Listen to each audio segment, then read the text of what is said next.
Republican instead. Where I could stand in the middle of Fifth Avenue and shoot somebody and I wouldn't lose any voters, okay? The women with the least likelihood of getting pregnant are the ones most worried about having abortions. On January 6th of 2021, you had tens of thousands of people peacefully protesting. So, it's not a right-wing conspiracy theory. It's not QAnon. It's real.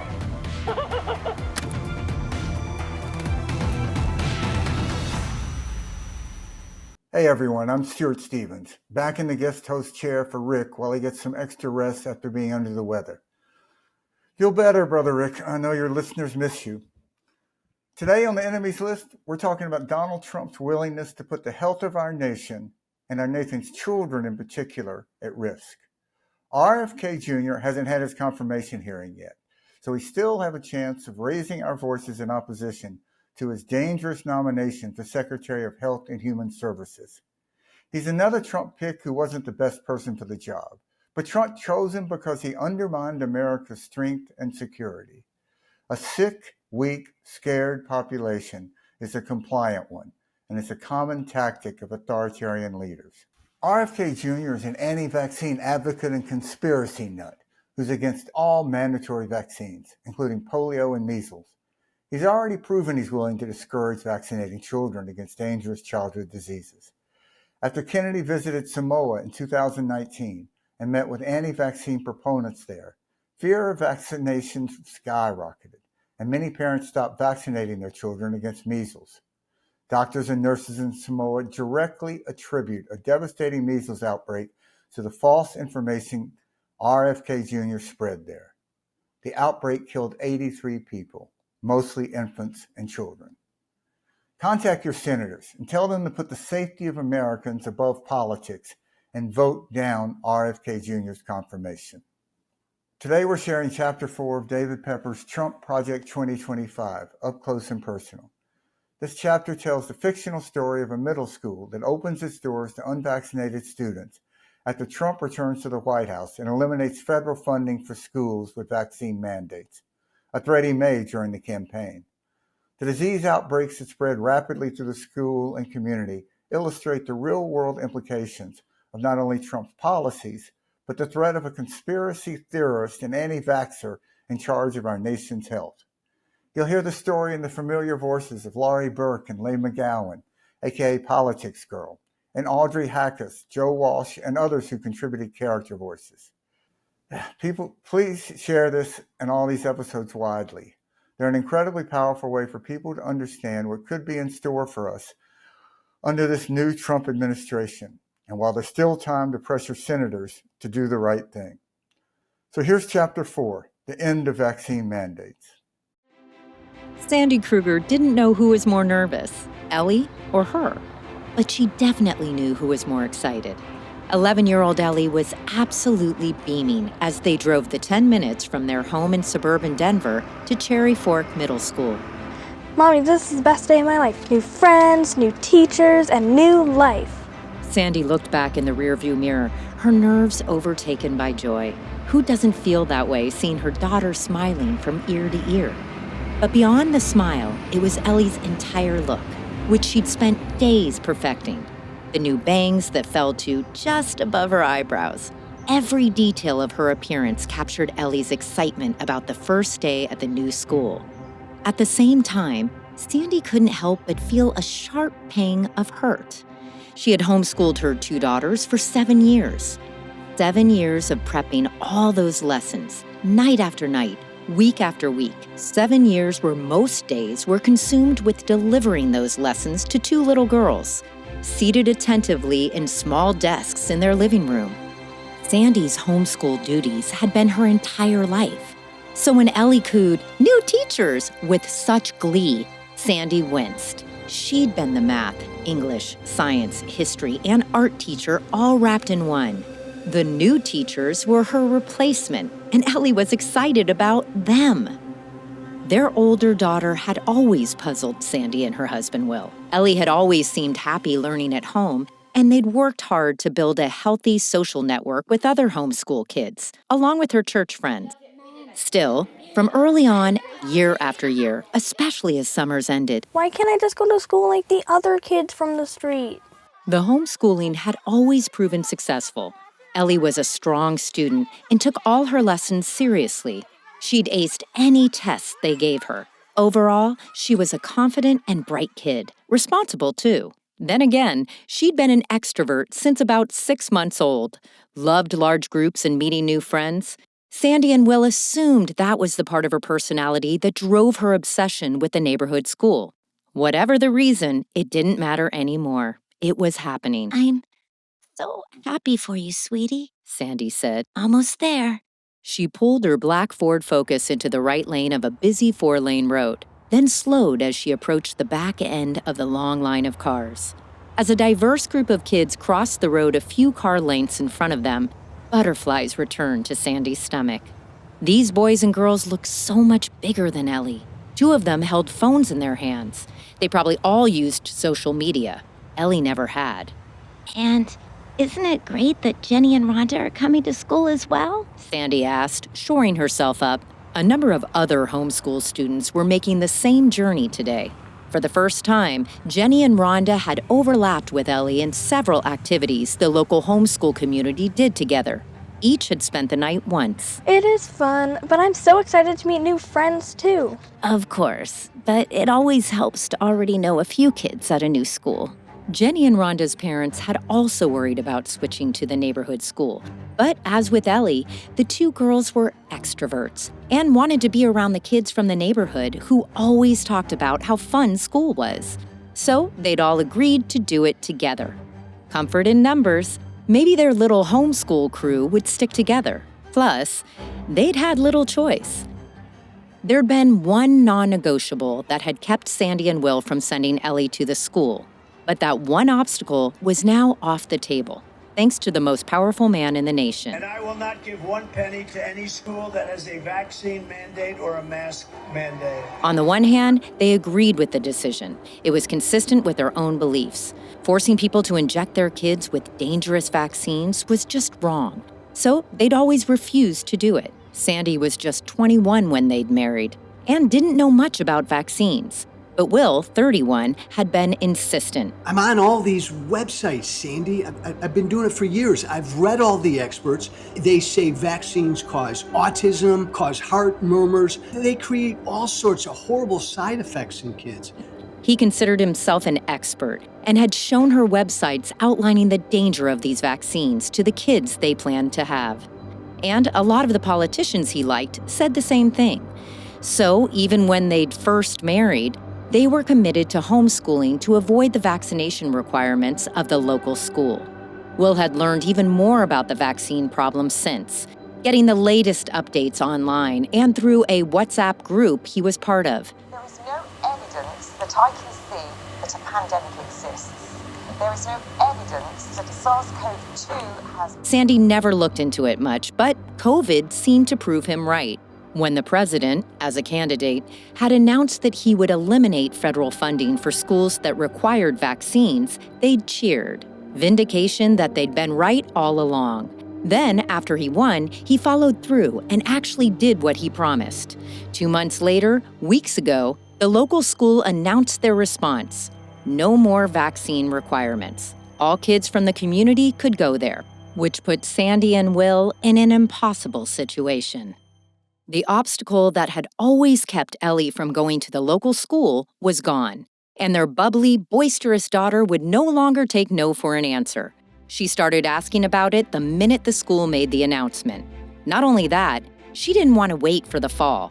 She wanted to start right away, after spring break. So did Jenny and Rhonda. So the 3 families took the plunge together.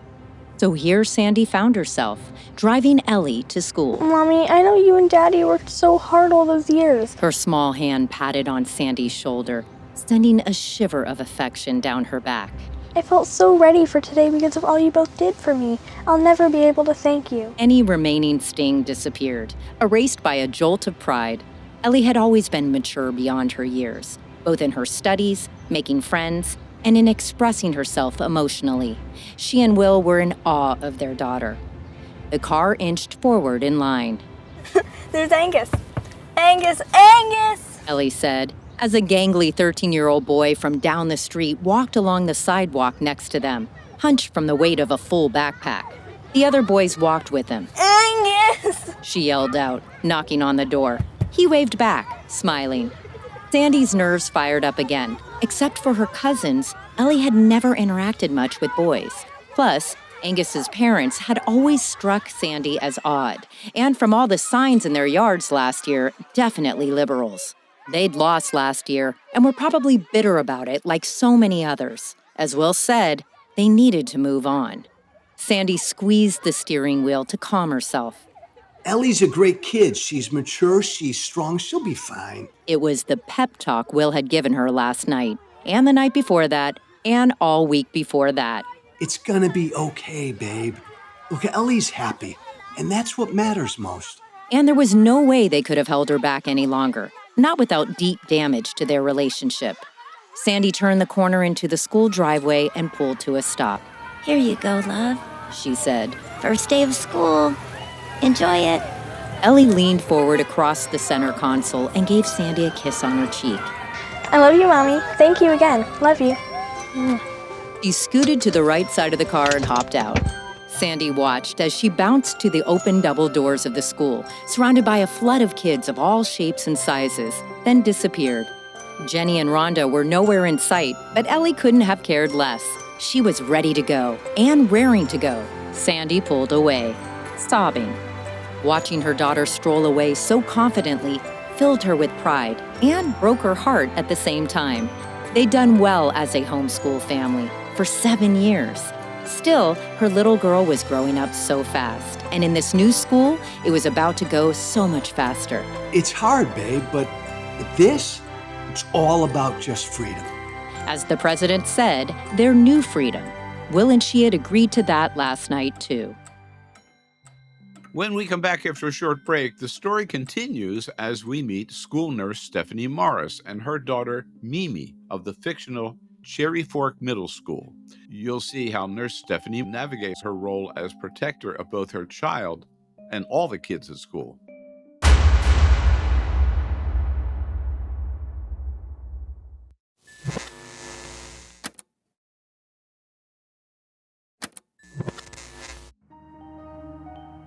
April.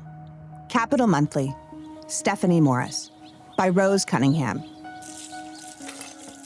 Denver. Mom, there's a new girl at school who's just the nicest, Mimi said as she looked up from her bowl of Rice Krispies. Can she come over and play sometime? Maybe spend the night? Steph Morris, who was standing at her kitchen sink, rinsing the coffee cup she'd just emptied, twice, flinched for a split second, then kept scrubbing. 3 months ago, Mimi's question would have been a simple one. Now it wasn't simple at all. Steph wasn't just a mom at Cherry Fork Middle School. She was Cherry Fork Middle School. She'd gone through every grade, capping it off as cheerleading captain and prom queen. After earning her nursing degree at U of C, she'd returned to serve as Cherry Fork Middle School's nurse and had been there ever since. Things got more complicated when her son and 2 daughters grew old enough to attend Cherry Fork, because every once in a while, being a good school nurse and a good mom, Nurse Stephanie, as the kids called her at school, versus Mom Stephanie, as she referred to herself at home, came into conflict. What's her name? Mimi's question tapped into a dilemma that the school board, teachers, and the administration had been wrestling with for months. And as the school's nurse, Steph was the point person on all of it.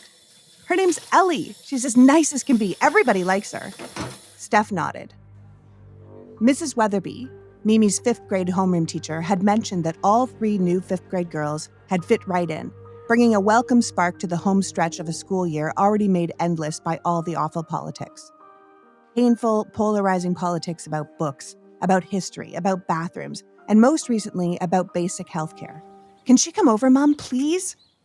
Steph stared out her kitchen window, her wrinkled brow exposed in reflection.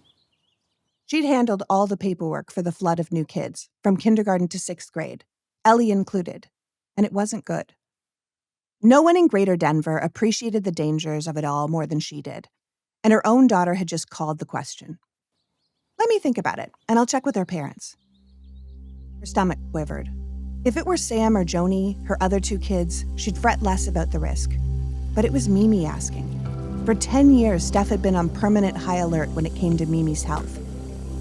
"Is that a maybe?" she asked. Steph grinned into the window, a look Mimi saw in the reflection. "Yes, dear, a maybe." It was a rule Steph learned early on, which became even more clear-cut during COVID. When Nurse Stephanie looked worried, everyone worried. Happy nurse, happy school became her credo. So no matter her mood, she always walked into school with a smile on her face. But her happy nurse facade disappeared once she closed the door to her small, square office. It wasn't the conversation with Mimi now weighing her down. "I'll check with her parents," she'd told her daughter right before leaving for school. Her parents. Recent conversation with Ellie's and the other new parents were now replaying through her head and stressing her out all over again. The beginning of the school year used to be tough enough. While teachers prepared lesson plans and arranged their classrooms for 20 new kids, Steph was solely responsible for the chaotic process involving every child and family, ensuring that all kids had their required immunizations. That meant tracking down and reviewing the records of hundreds of families. When an immunization was missing, as they often were, it meant reaching out to parents, hoping it was just an oversight or data error, which usually was the case. Sometimes the parents didn't have records, which meant she had to track down those from their doctors. The worst-case scenario was that the missing immunization wasn't an error. The child had not received the required vaccine. And this is when things sometimes went south. In recent years, ever since COVID and the onset of the crazier politics, more questioned whether they needed the missing shot at all. They'd read something or they'd seen something online saying it was dangerous or ineffective, or was it really necessary? She'd patiently explain the prevention benefits and safety of the vaccine in question, but always had the mandate to fall back on. And Colorado provided only narrow medical exceptions to that mandate, which helped keep everyone safer. Every once in a while, an angry parent would call the principal, but consecutive principals always had Steph's back. In all her years of nursing, only 2 families had left the school over a dispute over vaccinations, a tiny price to pay for a nationwide net of protection that had revolutionized health and dramatically extended American lifespans over the prior century.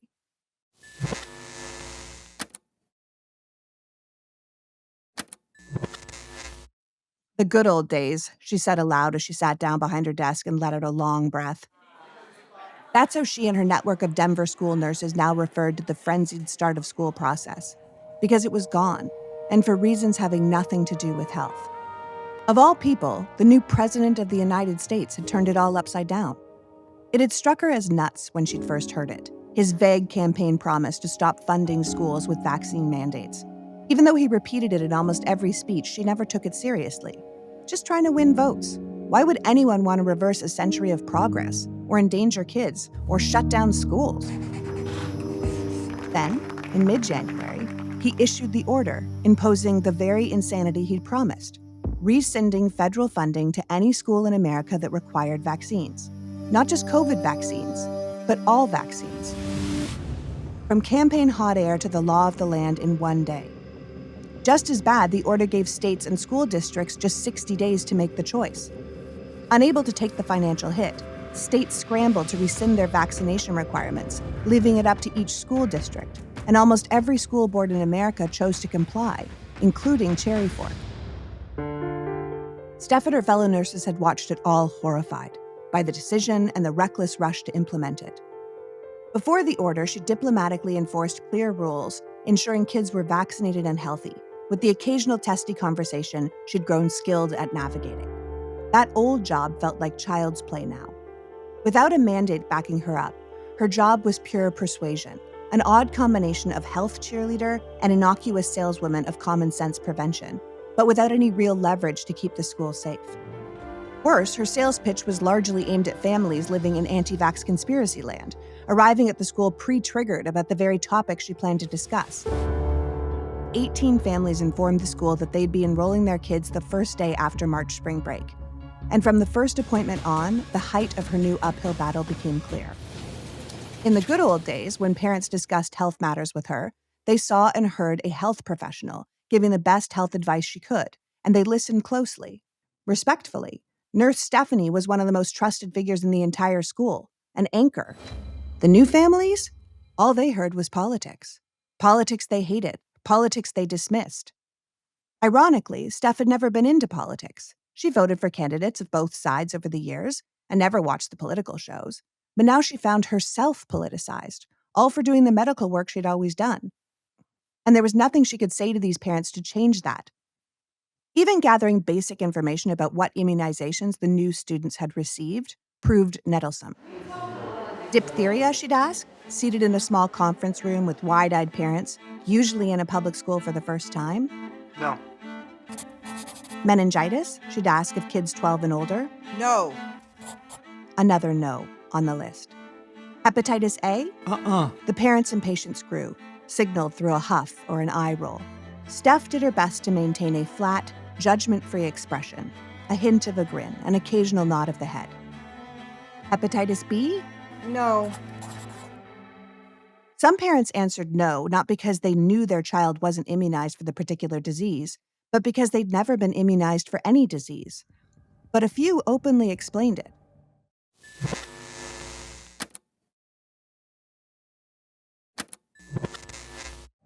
Rotavirus? She asked one mother, reading from her list.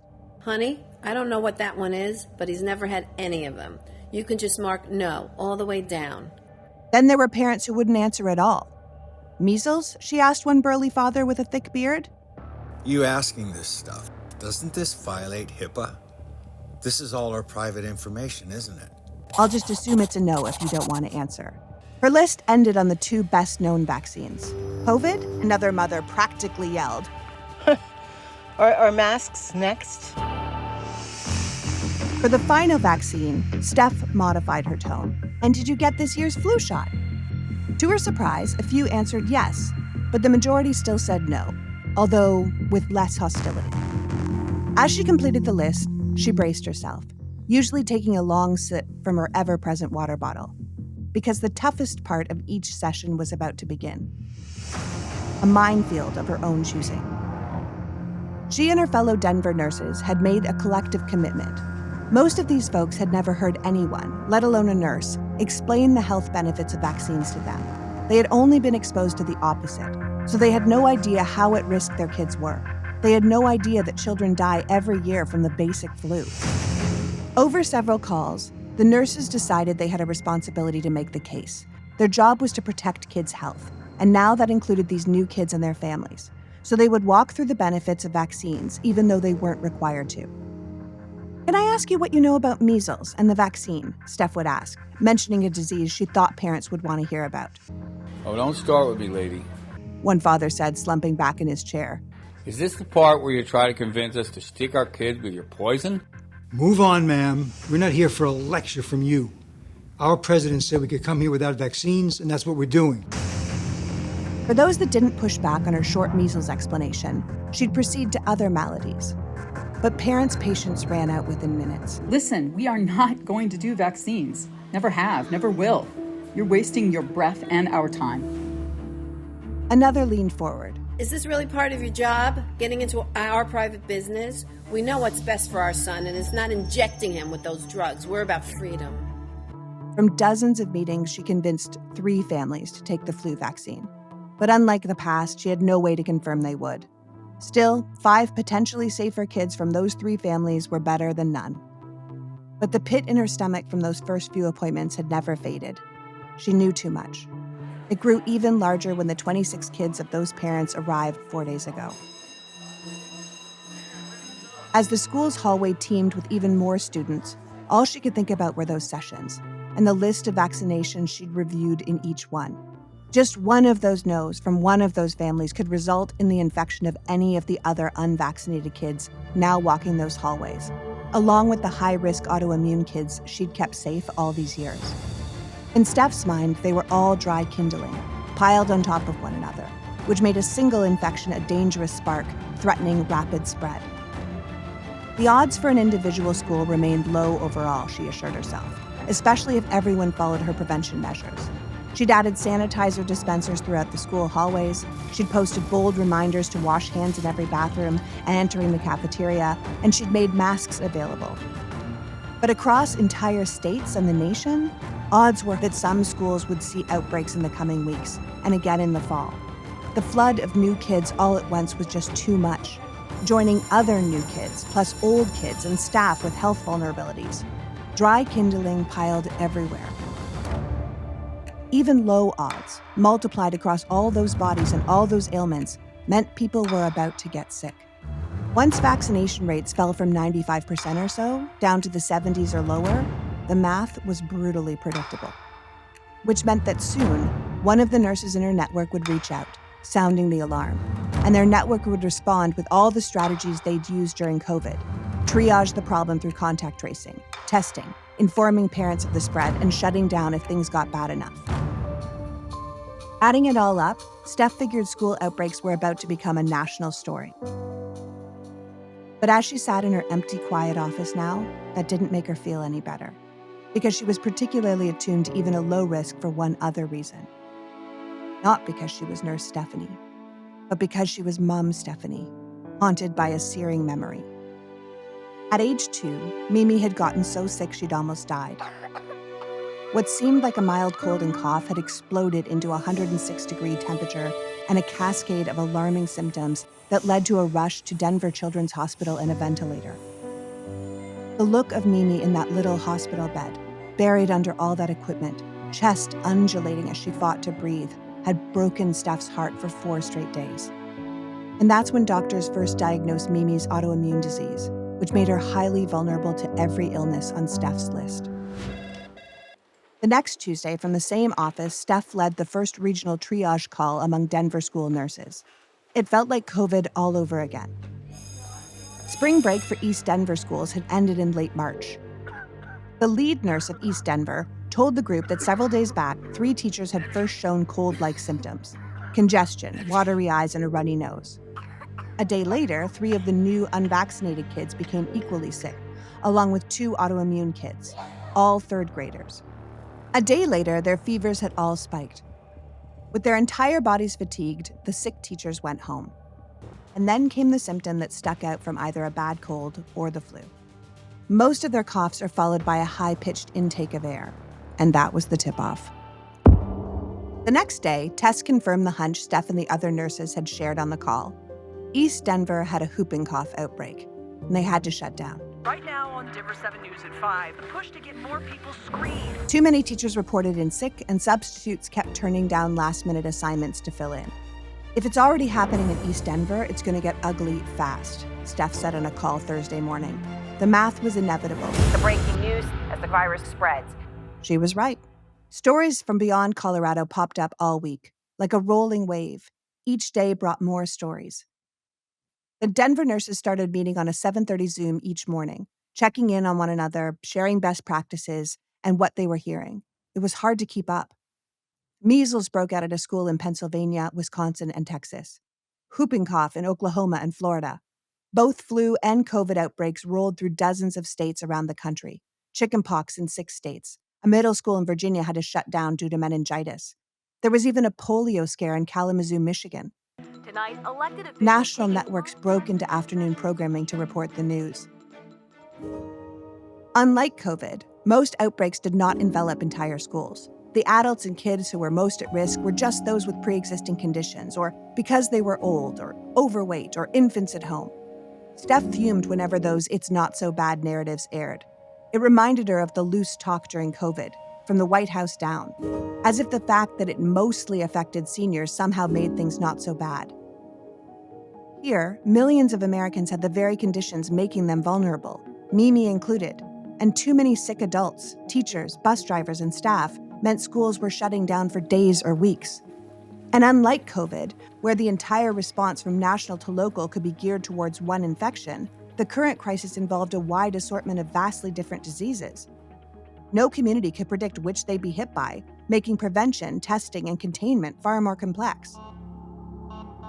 On cue, because again the math was brutally predictive, fatalities began to rise. 2 students in New York were the first, not vaccinated for this year's flu strain. Dead. A cafeteria worker in Florida, measles, which had developed into encephalitis. Measles cases in Minnesota, Ohio, and Utah killed 3 more when they triggered septic shock. 2 unvaccinated kids. Another who'd been vaccinated but had a weak immune system due to an early bout with cancer. Flu and COVID deaths grew, single digits, then double digits.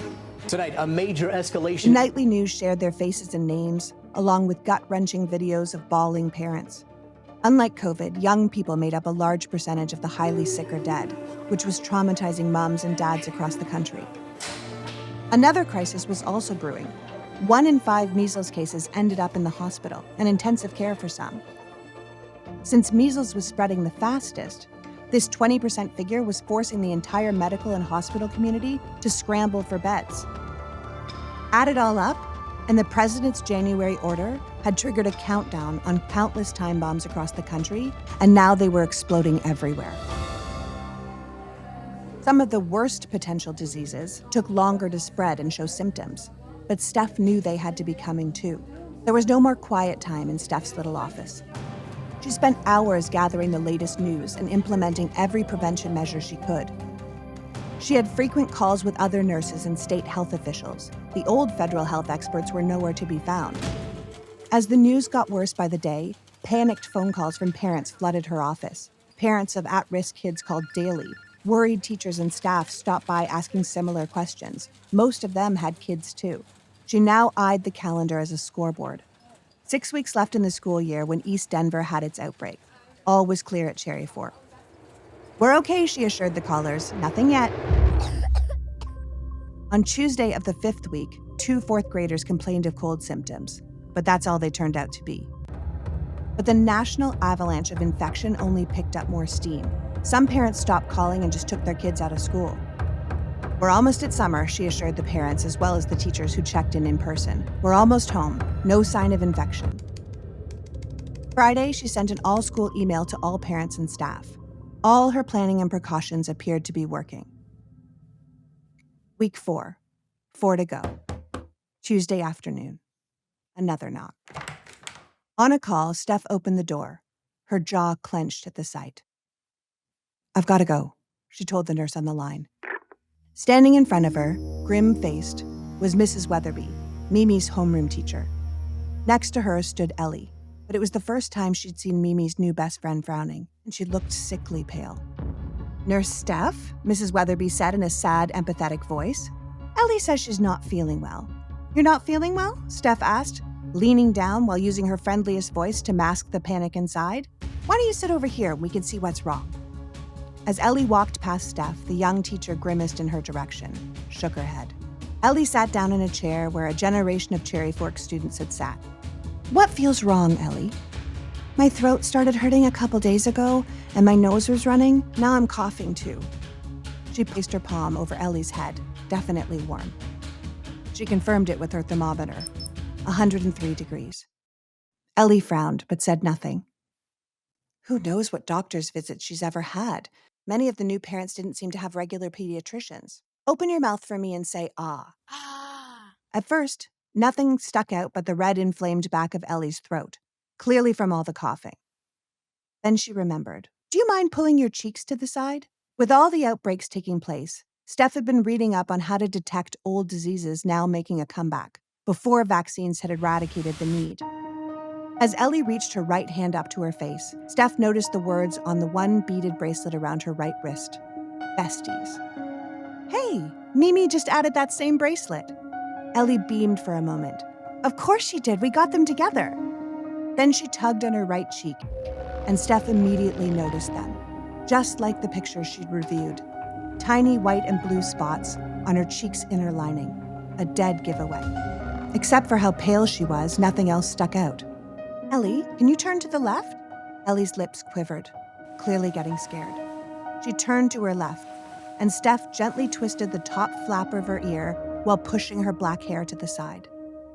Steph's stomach clenched. The red, splotchy rash took up the lower half of her ear, a sure sign that Ellie was on the front end of a measles infection. But the nurse in her didn't panic. Instead, she immediately began planning out the contact tracing she'd do. Then she'd notify parents and kids Ellie had interacted with, along with staff and adults. From COVID, she knew this would trigger alarm and tears, followed by panicked questions. Angry ones, too. Despite all her precautions, many would first blame the school nurse. Happy Nurse would do her best to calm things. She'd also need to notify local hospitals. The 20% hospitalization rate meant they needed to prepare as well. Nurse Stephanie knew exactly what to do. But as she looked down at Ellie, another side of her wasn't calm, not at all prepared or put together for the news. Mom Stephanie felt nauseous. Her heart was pounding inside, her legs suddenly weak. And in her mind, the old image returned of little Mimi buried under a ventilator, tiny chest heaving, fighting for her life, as vivid now as it had been in that hellish week in intensive care 10 years ago. And it returned because when Nurse Stephanie took the first mental step of contact tracing, she knew where it led. Into her own home. It included her kitchen, where they'd eaten dinner and breakfast, her TV room, where they'd exchanged bracelets, Mimi's bedroom, where they'd stayed up late talking and giggling, then slept, the bathroom too. Steph recalled when they'd tried different lip glosses and skincare products and later brushed their teeth. Last Friday, she'd allowed Mimi's new best friend to sleep over. They hadn't had a single infection at school. The risk had remained low, and Mimi had really wanted it to happen. Though as it always did, Steph's initial maybe had turned to yes. And the two besties had an absolutely wonderful time.